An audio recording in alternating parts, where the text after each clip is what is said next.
नवरात्र में 9 दिनों तक माँ दुर्गा की विधि विधान से पूजा अर्चना की जाती है और नवरात्रि में स्वस्तिक का महत्व बढ़ जाता है। माँ दुर्गा का आगमन भी होता है। ऐसे में माता रानी के स्वागत के लिए अपने घर के मुख्य दरवाजे पर आप आम के पत्तों का तोरण या बंधनवार जरूर लगाइए और हल्दी चावल के घोल से स्वस्तिक का चिन्ह बनाइए। मुख्य दरवाजा के बाहर की तरफ से बनाना है। आप चाहें तो माँ लक्ष्मी के चरण पादुका भी बना सकते हैं, लेकिन ये चरण पादुका चावल के घोल से ही बनेगा। पुराणों में स्वस्तिक का बहुत महत्व है। घर के मंदिर में अगर स्वस्तिक बनाएं तो घर परिवार में खुशहाली आती है और आपकी मनोकामनाओं की पूर्ति करता है। पुराणों में स्वस्तिक को माँ लक्ष्मी और गणपति का प्रतीक चिन्ह माना गया है। स्वस्तिक जो स्वस्तिक का चिन्ह है, ये आपके समस्त मनोकामनाओं को पूरी करने वाला चिन्ह है। घर में हमेशा ही स्वस्तिक सीधा बनाइए और घर के मंदिर या किसी भी मंदिर में अगर आप स्वस्तिक बनाकर आप उस पर 5 तरह के अनाज रख कर दिया जलाते हैं तो आपकी मनोकामना जल्दी पूरी होती है। आप ये प्रक्रिया घर में भी कर सकते हैं। एक थाल ले लें और उसमें 5 तरह का आप स्वस्तिक बनाकर सिंदूर से और 5 तरह का अनाज रखें। चावल है, गेहूँ है, मूंग है, इस तरह से 5 चीज़ें रखिएगा और फिर इसके ऊपर दीपक रख कर आप जलाइए तो आपकी समस्त मनोकामना पूरी हो जाती है। तो सीधा स्वस्तिक बनाइएगा, नहीं तो पूरा परेशानी बढ़ जाएगा। घर में कभी भी उल्टा स्वस्तिक नहीं बनाना चाहिए। अगर आपको नींद नहीं आती है, नींद की समस्या है, तो घर के मंदिर में आप अपने तर्जनी उंगली यानी जो पहली उंगली होती है ना, अंगूठा के पास वाली उंगली, बृहस्पति की उंगली, उसी से आप स्वस्तिक बनाइए। आपके बुरे सपने आने बंद हो जाएंगे। आप चाहें तो बेड पर बैठे बैठे हवा में भी स्वस्तिक का चिन्ह बना लीजिए और फिर आप सो जाइए, बुरे सपने नहीं आएंगे। और घर के मुख्य दरवाजे पर अगर कुमकुम से, सिंदूर से या फिर हल्दी से स्वस्तिक बनाया जाए तो देवी देवता खुश होते हैं। नवरात्र के दिनों में पूरे 9 दिन तक माता रानी की विधि विधान से हर कोई पूजा करता है, लेकिन आज हम आपके साथ कुछ और बात करेंगे। जब भी कोई ख़ास मौका होता है, पूजा पाठ का दिन होता है, जब भी आपके जीवन में कुछ खुशियाँ आने वाली होती है, तो उस दिन कुछ विशेष प्रयोग करने के विधान है। देखिए, आज हम आपका ज़्यादा समय व्यतीत नहीं करेंगे और सीधे मुद्दे पे आते हैं।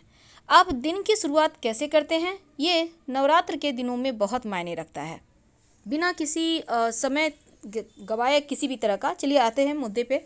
देखिए, सबसे पहली बात, नवरात्र के दिनों में आपको तो पता है बहुत सारे लोग सिद्धियां प्राप्त करते हैं और ये सिद्धियां कभी कभी लोग दूसरों को परेशान करने के लिए भी यूज करते हैं और कभी कभी खुद के लिए अच्छा करने के लिए भी।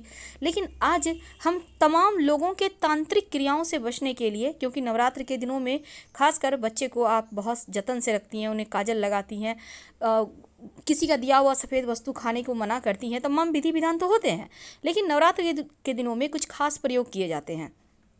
जैसे कि पूरे 9 दिनों तक, अभी जितने भी दिन बचे हैं, जब भी आप ये वीडियो देख रहे हैं, सुबह सुबह उठकर घर के मुख्य दरवाजे पर थोड़ा सा गंगा जल तो आप डालिए ही, लेकिन इसके साथ ही घर के मुख्य दरवाजे के बाहर जब आप सफाई करवाते हैं तो पहले झाड़ू ना लगवाकर पहले पानी डलवा दें, फिर झाड़ू लगवाएं।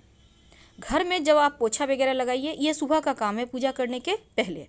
जब आप घर में पोछा लगवाइए तो बहुत सारे लोग नमक डाल के नहीं लगाना चाहते हैं, क्योंकि नमक को थोड़ा सा लोग अलग समझते हैं। कोई दिक्कत नहीं है, आप फिटकरी मिला हुआ पानी से घर की सफाई करवाइए ताकि निगेटिव एनर्जी ये फिटकरी दूर करे, सोख कर हटा दे।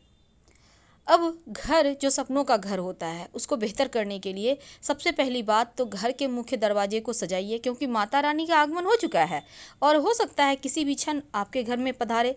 तो ऐसे में साफ सफाई का विशेष व्यवस्था रखें। हर एक चीज़ घर में, हर एक वस्तु करीने से सजा कर रखें और अपडेट रहें, एकदम आप भी सलीके से रहें। लेकिन एक और चीज़ है कि आप लाल रंग के कपड़े थोड़ा कम पहने। वैसे पीले रंग, बाकी के रंग पहन सकते हैं, पर ब्लू और ब्लैक भी ना पहने, क्योंकि डार्क ब्लू और ब्लैक कलर पहनकर आपका पूजा शुद्ध नहीं माना जाता। तो इसका भी आपको ध्यान रखना है। और दूसरी बात, खासकर अष्टमी और नवमी के दिन ज़्यादा लाल रंग पहन के, जैसे कि बहुत जगह रामनवमी की पूजा होती है, रात में माता रानी की पूजा होती है, तो जैसे आपने कृष्ण पक्ष में बसौड़ा मनाया, उसी तरह से शुक्ल पक्ष में भी होता है। इसमें शीतला माता की पूजा की जाती है। तो उसमें उस दिन आप कम से कम लाल रंग कपड़े मत पहनिएगा। और दूसरी बात, अपने घर के मुख्य दरवाजे पर हल्दी से स्वस्तिक जरूर बनाइएगा। हर रोज़ बना सकें तो सर्वोत्तम होगा। एक कटोरी में थोड़ा सा हल्दी ले लें, पानी डाल के रख दें, जब वो सूख जाए फिर थोड़ा सा पानी डालकर गीला कर दें, और हर दिन एक नियम बना लें, आप स्वस्तिक के ऊपर ही फिर से रिपीट करते रहें। आम के पत्तों का या अशोक के पत्तों का बंधनवार लगाएं। देखिए, अशोक के पत्ते आपके दुखों को हरता है और आम के पत्ते आपके स्वास्थ्य को अच्छा करता है। तो आप अपने परेशानी के अनुसार कोई भी पत्ता या आपको जो भी मिल जाए उसी का बंधनवार लगाइए। और इसके बाद आप घर के मुख्य दरवाजे के अंदर दाहिने तरफ, याद रखिए, मुख्य दरवाजे के अंदर, जैसे आप घर से बाहर निकलेंगे ना, तो अंदर की तरफ दाहिने तरफ एक बर्तन में, कोई भी बर्तन हो सकता है, कांच का, प्लास्टिक का, आपके घर में स्टील का है, जो भी बर्तन है, मिट्टी का है, आप उसी में जल भरकर, पानी भरकर रखिए और 2-4 पंखुड़ी अगर फूलों की हो तो डाल दीजिएगा। हर रोज़ यानी अगले सुबह इसको किसी पौधे में डाल दें और फिर से फ्रेश पानी इस तरह से आप भर के रख लें। निगेटिव एनर्जी को तो वो पानी सोखेगा ही, साथ ही आपने जो ये इसमें फूल रख दी, फूलों की पंखुड़ी रख दी, तो ये माँ दुर्गा को स्वागत के लिए है और स्वस्तिक का निशान हर हाल में आपको बनाना है, याद रखिएगा। अब हम थोड़ा और आगे बढ़ते हैं। अब आप जैसे स्नान वगैरह कीजिएगा तो नहाने के पानी में अगर आपके लिए संभव हो तो तुलसी के पत्ते डाल के नहा सकते हैं। बहुत सारे लोग पवित्र नदी सरोवर में नहाते हैं, आप चाहें तो गंगा जल डाल के नहा सकते हैं। आप चाहे तो इस पानी में कई बार क्या होता है, आपका गुरु कमज़ोर है, विवाह नहीं हो पा रहा है, तो बच्चों को हल्दी डालकर नहलाइए। जो छोटे बच्चे हैं उनको फिटकरी डालकर नहलाइए या नमक डाल के नहलाइए, नज़र दोष नहीं लगेगा। भगवान सूर्य को जल जरूर अर्पित कीजिएगा, क्योंकि भगवान सूर्य तो हमेशा से ही वो देव, सबसे प्रथम देव हैं, तो ऐसे में प्रत्यक्ष हैं तो प्रमाण है, तो उनको जल जरूर अर्पित कीजिए। अगर नहीं भी अर्पित कर सकते हैं तो कम से कम प्रणाम करके 27 बार गायत्री मंत्र पढ़ लीजिए। गायत्री मंत्र एक ऐसा मंत्र है जो आपको विपरीत से विपरीत परिस्थिति में भी संभाल लेता है। अब थोड़ा और आगे बढ़ते हैं। देखिए, माता रानी को मनाने का बहुत सारे विधान है। आज हम आपको सिंपल बात बताएंगे। नवरात्रि के 9 दिनों में किसी भी दिन लाल धागा, मौली धागा होता है ना, आप लेकर माँ दुर्गा के मंदिर में जाएं। अब कोरोना का वक्त है, ज़रा संभल के ही जाइएगा और घर में ये उपाय नहीं कर सकते आप, इस बात का ध्यान रखिएगा। जहाँ भी है, मानते हैं दुर्गा जी की प्रतिमा स्थापित नहीं होती, पर आप चले जाइए। अगर दुर्गा जी का मंदिर नहीं है आपके एरिया में तो फिर कोई बात नहीं है, आप जो भी भगवान का मंदिर है वहीं चल जाइए। वहाँ पर पाया है मंदिर में, ग्रिल है मंदिर में, उसी में अपने मन्नत की ये धागा अपनी मन्नत कहते हुए बांध दीजिए, आपकी मन्नत पूरी हो जाएगी। अगर आप ये उपाय कर लेते हैं तो आपकी मन्नत हाथों हाथ पूरी होगी और जीवन में इसके पॉजिटिव रिजल्ट भी मिलेंगे देखने को। आप चाहें तो इस नवरात्र में एक चांदी का स्वस्तिक लाकर अपने पूजा स्थान पर स्थापित कर लें, छोटा सा ही सही, तो इससे जीवन में सकारात्मक ऊर्जा प्रवाह होती है, मुश्किलें कम होती हैं। हम एक खास बातें जानते हैं। देखिए, आप जिस भी भगवान को प्रसन्न करना चाहते हैं, जैसे कि आप शिव जी को प्रसन्न करना चाहते हैं, श्री हरि को प्रसन्न करना चाहते हैं, जो भी भगवान को आप चाहते हैं वो प्रसन्न हो जाएं, तो आप घर में स्वस्तिक बनाइए और उसी के ऊपर देवी या देवता की मूर्ति, तस्वीर रख दें। इससे देवता खुश हो जाते हैं। और आपके अगर घर में मंदिर है, पूजा स्थान है, तो आप उनके आसन के ऊपर भी स्वस्तिक का चिन्ह बना सकते हैं। और साथ ही आप चाहें तो एक चांदी का स्वस्तिक मार्केट में मिलता है, लाकर स्थापित करके उसकी पूजा कर सकते हैं। जीवन में कभी भी धन की कमी नहीं होती। धन लाभ के लिए खासकर घर के मुख्य दरवाजे पर ही स्वस्तिक बनाना है आपको। और स्वस्तिक पर अगर चावल की ढेरी बनाकर एक सुपारी और कलावा बांधकर एक सिक्का भी रख दें और उसकी पूजा करें, और पानी में 1 चुटकी हल्दी डालकर पूरे घर में छिड़काव करें और बाकी बचे पर छिड़काव करें और बाकी बचे हुए पानी को किसी पौधे में डाल दें। ऐसा करने से निगेटिव एनर्जी से बचे रहिएगा। रोज शाम में कपूर और लौंग जलाकर ही आरती करें। अगर आप घी का दिया जलाते हैं तो उसमें 2 लौंग डालकर ही जलाइए, सुबह में भी और शाम में भी। और इस दीपक में जो धागा होगा ना, वो लाल वाला धागा लीजिएगा, क्योंकि लाल धागा लक्ष्मी को आकर्षित करता है। रुई वाला धागा मत यूज कीजिएगा, यानी रुई मत यूज कीजिएगा। यहाँ पर लाल धागे की बात करें हमने।